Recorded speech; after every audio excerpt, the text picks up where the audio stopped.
All right, we back with another one, and this story is about a recent Supreme Court decision affecting the homelessness across the country. Now, we talk about how they letting these immigrants in and giving them money and setting them up with five-star hotel rooms, and they turn around and do this in return to citizens. Let's get into it. In major decisions, Supreme Court allows cities to ban homeless camps. The decision is the most significant ruling from the court on homelessness in decades. Last year, 40% of homeless people slept on the bridges, on sidewalks, in parks, cars, and abandoned buildings. This story is out of USA Today by Maureen Grappy and Bart Jansen. The Supreme Court ruled Friday that people without homes can be arrested and fined for sleeping in public spaces, overturning a lower court's ruling that enforcing camping bans when shelter is lacking is cruel and unusual punishment. Let's do that over. The Supreme Court ruled Friday that people without homes can be arrested and fined for sleeping in public spaces, overturning a lower court's ruling that enforcing camping bans when shelter is lacking is cruel and unusual punishment. The 6-3 decision was the most significant ruling on the issue from the High Court in decades. It comes as record numbers of Americans lack permanent housing, and as both Democrat and Republican leaders have complained about a 2018 decision by a lower court has hamstrung their ability to address homeless encampments that threaten health and public safety. The court cannot say that the punishments grants past imposes here qualify as cruel and unusual.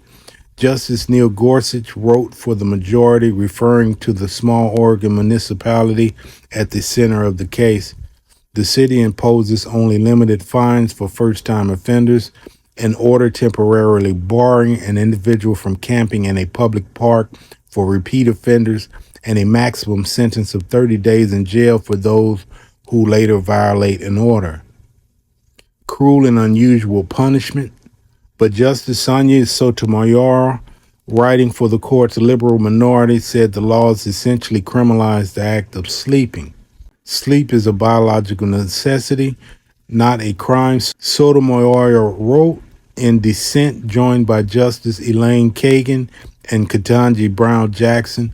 For some people, sleeping outside is the only option. Sotomayor noted the grants past jails and fines people who sleep in public, such as in a car, or for using as little as a blanket to keep warm or a rolled up shirt as a pillow.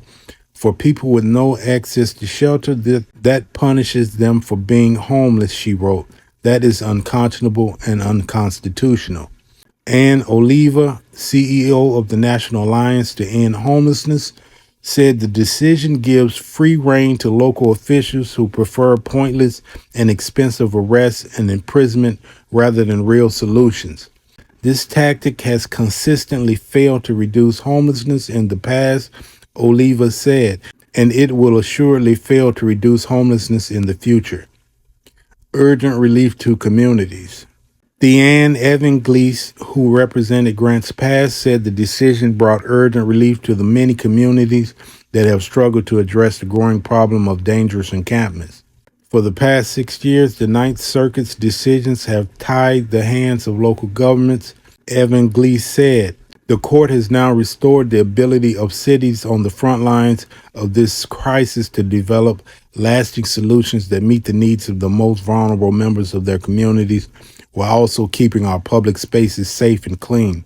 The San Francisco-based Ninth U.S. Circuit Court of Appeals, which oversees 9 western states, ruled in 2018 that banning camping in areas lacking sufficient shelter beds amounts to cruel and unusual punishment under the Eighth Amendment.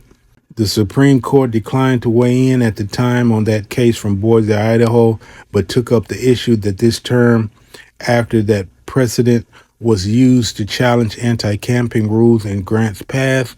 Homeless residents of the southern Oregon city of 38,000 had forced fines starting at $250 and leading to jail time for repeat offenses. criminalizing homelessness in a city without a homeless shelter. Advocates for homeless people said the rules amounted to criminalizing someone for having nowhere to live. The city lacks sufficient affordable housing. The one shelter for adults requires attending daily Christian services and other rules. Hundreds of residents are unhoused. We don't want to be in the park, said Helen Cruz, a Grants Pass resident who lacks permanent shelter. We want a place to live. City officials said without the Supreme Court's intervention, they would be forced to surrender their public spaces.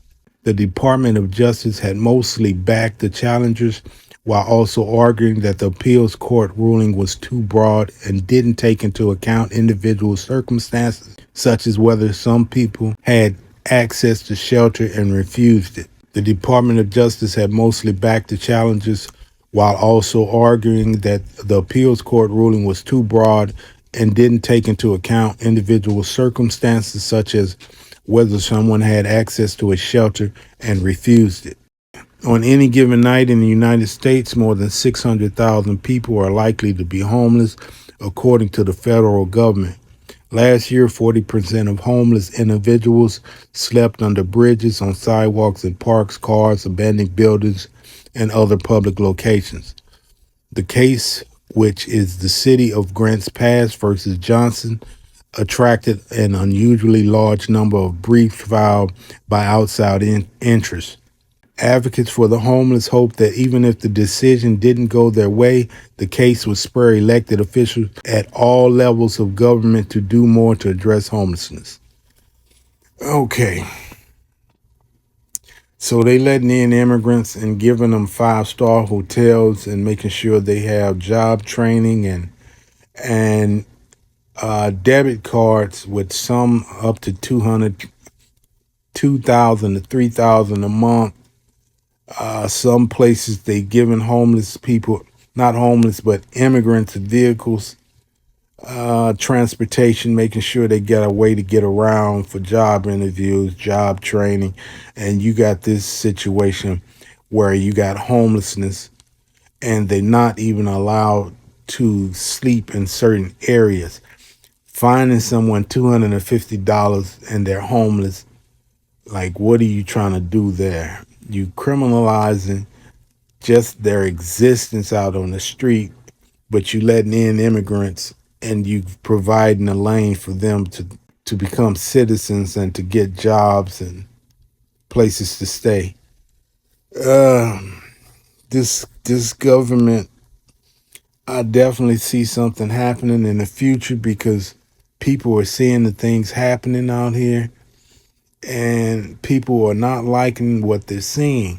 You giving jail time to people for being homeless. I just don't understand it. But that's this country. People think this is a democracy we live in, but I beg to differ. I don't believe we're in a democracy. And what we're seeing right now proves that we're not in a democracy. Why are you providing for non-citizens, but you're treating your own citizens, you're locking them up, not giving them the resources they need to possibly get on their feet? No love for the homeless in this country, I see. And many of them are veterans out here. So you got homeless veterans, and you got homelessness everywhere. This is not the right way to go with it. Until people wake up and speak out about it and demand something, it's going to continue to happen. I don't believe this country is a democracy at all. John Madison even said it. He said this government should protect the minority of the opulent from the majority. He was saying that that this government should protect the wealthy from the majority of the people. If people see they don't have anything, they become unruly and to form against the government. That's what this whole thing with the when they were fighting the British. They were fighting the British because of the taxation for the king.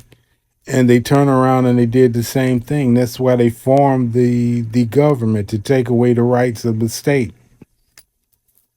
I've been ranting and rambling. We'll get into that Constitution another day. I definitely want to speak on that. How people believe they're in a democracy, but it's not a democracy. This government, not just this government, but the world is ruled by the wealthy, and anybody in between or lower, you ain't got no say in nothing, really. That's just my opinion. All right, y'all, let me know what y'all thinking. We'll see you on the next one.